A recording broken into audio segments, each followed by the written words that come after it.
On August 11, 2008, 24-year-old Sarah Widmer was found dead in the bathtub of her suburban home in Hamilton Township, Ohio.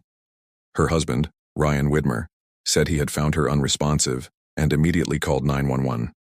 When paramedics arrived, Sarah was naked in the tub, submerged in a small amount of water with her head tilted awkwardly to one side.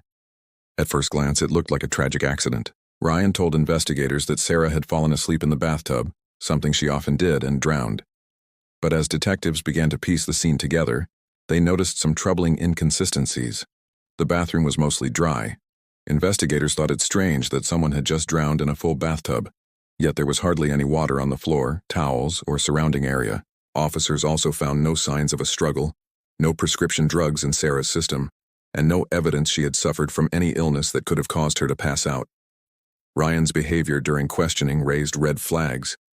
While he cooperated with police, his timeline of events was vague. He said he had watched a football game downstairs, then gone to check on Sarah after about 15 minutes and found her underwater. But the call to 911 came only minutes after the game ended, leading investigators to suspect he had staged the scene. The coroner ruled the death suspicious, citing bruises on Sarah's scalp, neck, and upper body. Although the bruises were not definitively caused by violence, they did not align with a simple slip and fall. With no signs of forced entry or third-party involvement, suspicion centered solely on Ryan. He was arrested and charged with murder. Prosecutors argued that Ryan had killed Sarah during a domestic dispute, possibly by forcibly holding her underwater. The defense countered that Sarah had a history of falling asleep easily and may have drowned accidentally. Ryan's first trial in 2009 ended in a conviction. He was sentenced to 15 years to life in prison. However, the verdict was overturned when it was revealed that jurors had conducted unauthorized at-home experiments by attempting to recreate bathtub scenarios. In 2010, a second trial resulted in a hung jury. The community remained divided. Some believed Ryan was a grieving husband wrongfully accused. Others were convinced he had murdered his wife in cold blood.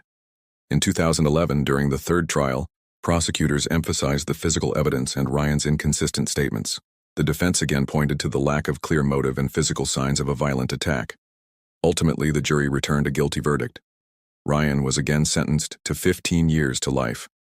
Over the years, Ryan maintained his innocence, and his legal team filed multiple appeals, all of which were denied. No new evidence emerged to support another trial. Sarah's family accepted the court's conclusion but never publicly vilified Ryan. Her mother described Sarah as a vibrant, kind-hearted young woman with a love for photography and fitness. Her sudden death shocked the tight-knit community and served as a chilling example of how easily truth can become obscured in cases with little forensic clarity.